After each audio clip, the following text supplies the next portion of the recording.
வணக்கம். ஆகாஷ்வாணி புதுச்சேரி மாநில செய்திகள் வாசிப்பவர் மலர்விழி.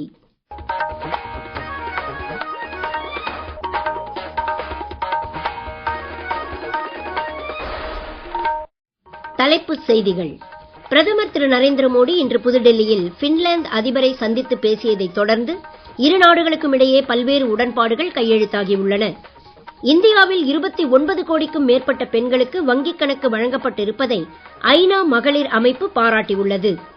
இந்தியா உலக அளவில் திறன்மிகு இளைஞர்களின் தலைநகரமாக மேம்பட்டு வருவதாக மத்திய திறன் மேம்பாட்டுத்துறை இணை அமைச்சர் திரு ஜெயந்த் சௌத்ரி கூறியுள்ளார்.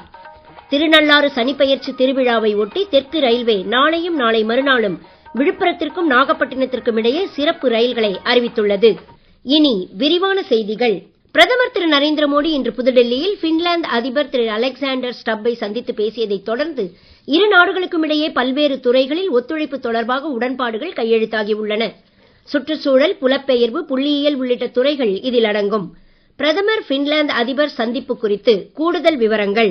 உலகில் பிணக்குகள் அதிகரித்து வரும் நிலையில் இந்தியா ஐரோப்பா உறவுகள் வலுப்படுவதால் உலக அளவில் ஸ்திரத்தன்மையும் வளர்ச்சியும் அதிகரிக்கும் என்று பேச்சுவார்த்தைகளை தொடர்ந்து இரு தலைவர்களும் இணைந்து வெளியிட்ட கூட்டறிக்கையில் பிரதமர் திரு நரேந்திர மோடி கூறினார். உக்ரைன் முதல் மேற்காசியா வரை பல்வேறு பகுதிகளில் நிலவும் பிணக்குகளை விரைவில் தீர்ப்பதற்கான எல்லா முயற்சிகளையும் இந்தியாவும் பின்லாந்தும் தொடர்ந்து ஆதரிக்கும் என்று அவர் தெரிவித்தார்.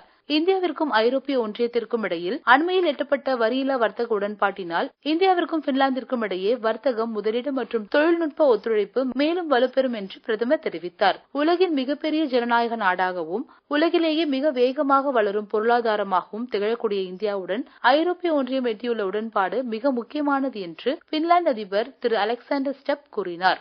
4 நாள் இந்திய பயணமாக நேற்று புதுடெல்லி வந்து சேர்ந்த பின்லாந்து அதிபர் இன்று மாலை தலைநகரில் 11வது ரைசினா பேச்சுவார்த்தை மாநாட்டில் தலைமை விருந்தினராக கலந்து கொள்கிறார்.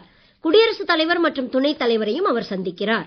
பிரதமர் திரு நரேந்திர மோடி தொடக்கி வைக்கும் ரைசினா பேச்சுவார்த்தை மாநாட்டில் 110 நாடுகளிலிருந்து சுமார் 2700 பிரதிநிதிகள் பங்கேற்கிறார்கள்.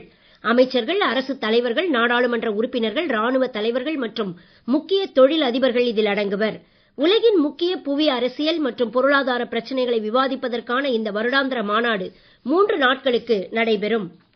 குடியரசு துணைத் தலைவர் திரு சி.பி. ராதாகிருஷ்ணன் இன்று கர்நாடக மாநிலம் சிக்கோடி தாலுகா யடூர் கிராமத்தில் உள்ள வீரபத்ரர் கோவிலில் புதுப்பிக்கப்பட்ட ராஜகோபுரத்தை திறந்து வைத்து மகா கும்பாபிஷேகத்திலும் கலந்து கொண்டார். இந்தியா என்பது சிந்து சமவெளி முதல் கன்னியாகுமரி வரை பாய்ந்து பரவியுள்ள வாழும் நாகரிகமே தவிர வெறும் நாடு அல்ல என்று அவர் தமது உரையில் கூறினார். இந்தியா உலகிற்கு வழங்கிய வேதங்களே இன்று வரை தர்மத்தின் பாதையில் மனித குலத்திற்கு வழிகாட்டி வருவதாக அவர் தெரிவித்தார். உலகமே ஒரு குடும்பம் என்பதை காலத்தை வென்ற இந்தியாவின் தத்துவம் என்றும் ஒவ்வொரு மனிதனுக்குள்ளும் தெய்வீகத்தை காண்பதே இந்தியாவின் ஆன்மீக பார்வை என்றும் அவர் குறிப்பிட்டார். கர்நாடக ஆளுநர் திரு தாவர்சந்த் கெலாட் உள்ளிட்டோர் விழாவில் கலந்து கொண்டனர். ஈரானில் அமெரிக்கா, இஸ்ரேல் கூட்டுத் தாக்குதலில் கொல்லப்பட்ட உச்சநிலைத் தலைவர் அயதுல்லா சையத் அலி கமேனியின் உடலை பொதுமக்களின் அஞ்சலிக்காக டெஹ்ரானில் உள்ள கிராண்ட் மொசல்லா பிரார்த்தனை வளாகத்தில் வைக்க ஏற்பாடுகள் செய்யப்பட்டு வருகின்றன. 3 நாள் பிரியாவிடை நிகழ்வுகள் நேற்றே தொடங்குவதாக இருந்த போதிலும் ஈரானிய படைகளுக்கும் அமெரிக்க, இஸ்ரேல் கூட்டுப்படைகளுக்கும் இடையே சண்டை நீடிப்பதால் ஒத்திவைக்கப்பட்டன. இதற்கிடையே வெளியுறவு செயலர் திரு விக்ரம் மிஸ்ரி இன்று புதுடெல்லியில் உள்ள ஈரானிய தூதரகத்திற்கு நேரில் சென்று அயதுல்லா சையத் அலி கமேனி மறைவு தொடர்பான இரங்கல் புத்தகத்தில் அரசு சார்பில் கையெழுத்திட்டார். இந்தியாவில் 29 கோடிக்கும் மேற்பட்ட பெண்களுக்கு வங்கிக் கணக்கு வழங்கப்பட்டிருப்பதை ஐநா மகளிர் அமைப்பின் கொள்கைத்துறை இயக்குனர் திருமதி சாண்ட்ரா ஹென்ரிக்ஸ் பாராட்டியுள்ளார். 12 ஆண்டுகளாக இந்தியாவில் அமலாகி வரும் பிரதமரின் ஜன்தன் யோஜனா திட்டத்தின் கீழ் இதுவரை தொடக்கப்பட்டுள்ள வங்கிக் கணக்குகளில் 56% பெண்களுக்கு உரியவை என்பதையும் அவர் பாராட்டியுள்ளார். பெண்கள் உட்பட அனைவரையும் முறையான நிதி கட்டமைப்பின் கீழ் கொண்டு வருவதில் இந்தியாவின் டிஜிட்டல் முன் முயற்சிகள் மற்ற நாடுகளுக்கு முன்மாதிரியாகவே திகழ்வதாக அவர் தெரிவித்துள்ளார்.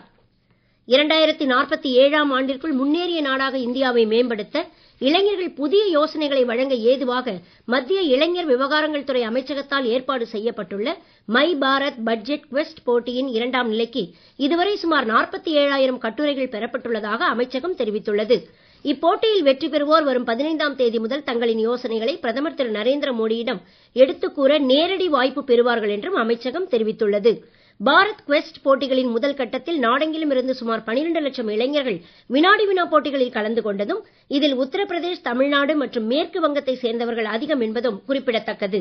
நீங்கள் கேட்டுக்கொண்டிருப்பது மாநில செய்திகள்.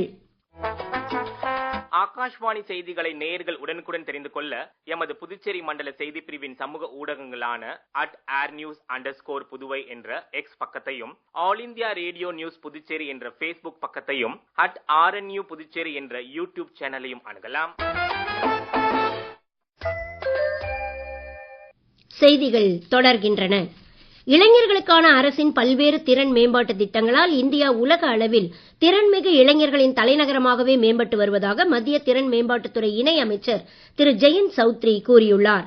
இன்று புதுடெல்லியில் பின்லாந்து நாட்டின் வேலைவாய்ப்புத்துறை அமைச்சரை அவர் சந்தித்து பேசுகையில், இந்தியாவின் மக்கள் தொகையில் இளைஞர்கள் அதிகம் இருப்பதும் தொழில்நுட்பத்தில் பின்லாந்தின் திறமைகளும் இணைந்து புதிய சாதனைகளை படைக்க முடியும் என்றார். வரும் செப்டம்பர், அக்டோபர் மாதங்களில் ஜப்பானில் நடைபெறவுள்ள ஆசிய விளையாட்டுப் போட்டிகளில் கலந்து கொள்வதற்கான இந்தியாவின் முன்னேற்பாடுகள் குறித்து மத்திய விளையாட்டுத்துறை அமைச்சர் டாக்டர் மன்சுக் மாண்டவியா இன்று புதுடெல்லியில் உயர்நிலை மறு ஆய்வுக் கூட்டம் நடத்தினார். இது குறித்து ஒரு செய்தி தொகுப்பு. இம்முறை ஆசிய விளையாட்டுப் போட்டிகளில் இந்தியாவிலிருந்து 700க்கும் மேற்பட்ட வீரர் வீராங்கனைகள் 40க்கும் மேற்பட்ட விளையாட்டு பிரிவுகளில் கலந்து கொள்ள இருப்பதாக அமைச்சர் திரு மன்சுக் மாண்டவியா தெரிவித்தார். இவர்கள் அனைவரும் சிறந்த முறையில் வெற்றி பெற பயிற்சி, உணவு, மருந்து, உபகரணங்கள் உட்பட எல்லா உதவிகளையும் அரசு வழங்கி வருவதாக அவர் கூறினார். விளையாட்டுத் துறையில் இந்தியா புதிய மைல் கற்களை எட்ட சரியான திட்டமிடலும் வலுவான ஆதரவு கட்டமைப்பும் அவசியம் என்பதால் சம்பந்தப்பட்ட அனைத்து தரப்பினரும் இதில் ஒருங்கிணைந்து செயல்படுதல் முக்கியம் என்று அமைச்சர் மேலும் குறிப்பிட்டார். திருநள்ளாறு சனிப்பெயர்ச்சி திருவிழாவை ஒட்டி தெற்கு ரயில்வே விழுப்புரத்திற்கும் நாகப்பட்டினத்திற்கும் இடையே சிறப்பு ரயில்களை அறிவித்துள்ளது. இதன்படி நாளையும் நாளை மறுநாளும் 8 பெட்டிகளை கொண்ட முன்பதிவு இல்லாத மெமு சிறப்பு ரயில் காலை 9:10க்கு விழுப்புரத்திலிருந்து புறப்பட்டு பிற்பகல் 13:05க்கு நாகப்பட்டினம் சென்றடையும். மறுமார்க்கத்தில் இந்த ரயில் பிற்பகல் 13:20க்கு நாகப்பட்டினத்திலிருந்து புறப்பட்டு மாலை 5:30 மணிக்கு விழுப்புரம் வந்தடையும் என்றும் அறிவிக்கப்பட்டுள்ளது. புதுச்சேரி விழுப்புரம் மெமு ரயிலின் நீட்டிப்பாக அறிவிக்கப்பட்டுள்ள இந்த சிறப்பு ரயில் இரு மார்க்கங்களிலும் பன்ருட்டி, கடலூர், சிதம்பரம், சீர்காழி, வைத்தீஸ்வரன் கோயில், மயிலாடுதுறை, பேரளம், காரைக்கால், நாகூர் உள்ளிட்ட ரயில் நிலையங்களில் நின்று செல்லும். பயணிகள் புதுச்சேரியிலிருந்து நாகப்பட்டினத்திற்கு நேரடியாக டிக்கெட் பெற்றுக் கொள்ளலாம் என்றும் அறிவிக்கப்பட்டுள்ளது. புதுச்சேரியில் மங்கலம் தொகுதிக்கு உட்பட்ட குபேரன் நகர், அருண் நகர், வெங்கடேஸ்வரா நகர், மகாலட்சுமி நகர், தமிழ் செங்கோலன் நகர் உள்ளிட்ட பகுதிகளில் உட்புற சாலைகளில் மொத்தம் சுமார் 175 லட்சம் ரூபாய் மதிப்பீட்டில் பொதுப்பணித்துறை மூலம் மேற்கொள்ளப்பட உள்ள மேம்பாட்டுப் பணிகளை மாநில வேளாண் அமைச்சர் திரு ஜெயக்குமார் இன்று பூமி பூஜை செய்து தொடக்கி வைத்தார். பங்கூர் கிராமத்தில் பாவடிவ வாய்க்கால் மறு கட்டுமான பணிகளையும், வரதராஜ பெருமாள் நகர் அருகே யூ வடிவ குறுக்கு பாலம் அமைக்கும் பணிகளையும் அமைச்சர் தொடக்கி வைத்தார். பொதுப்பணித்துறை தலைமை பொறியாளர் திரு வீரசெல்வம் உள்ளிட்டோர் கலந்து கொண்டனர்.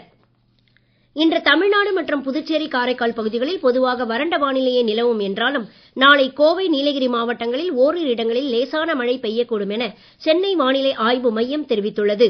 வரும் 9, 10 ஆகிய தேதிகளில் புதுச்சேரி, காரைக்கால் பகுதிகளில் லேசான மழை எதிர்பார்க்கப்படுகிறது. நாளையும் நாளை மறுநாளும் மேற்கு தொடர்ச்சி மலை மாவட்டங்களில் அதிகாலை வேளையில் லேசான பனிமூட்டம் காணப்படும் என்றும் வானிலை அறிக்கையில் தெரிவிக்கப்பட்டுள்ளது. இதற்கிடையே கடந்த 24 மணி நேரத்தில் கொடைக்கானலில் 8.1 டிகிரி செல்சியஸ் குறைந்தபட்ச வெப்பநிலை பதிவாகியுள்ளது. உலக கோப்பைக்கான ஐசிசி ஆடவர் 20 ஓவர் கிரிக்கெட் போட்டித் தொடரில் இன்று மும்பையில் நடைபெறும் 2வது அரையிறுதிப் போட்டியில் இந்தியா, இங்கிலாந்து அணிகள் மோத உள்ளன. உலகக்கோப்பை 20 ஓவர் அரையிறுதிப் போட்டியில் இந்தியா, இங்கிலாந்து அணிகள் மோதுவது இது 3வது முறையாகும். 2022ஆம் ஆண்டில் இங்கிலாந்து அரையிறுதிப் போட்டியிலும் பின்னர் இறுதிப் போட்டியிலும் வெற்றி பெற்றது. 2024ஆம் ஆண்டில் இந்தியா அரையிறுதிப் போட்டியிலும் பின்னர் இறுதிப் போட்டியிலும் வெற்றி பெற்றது.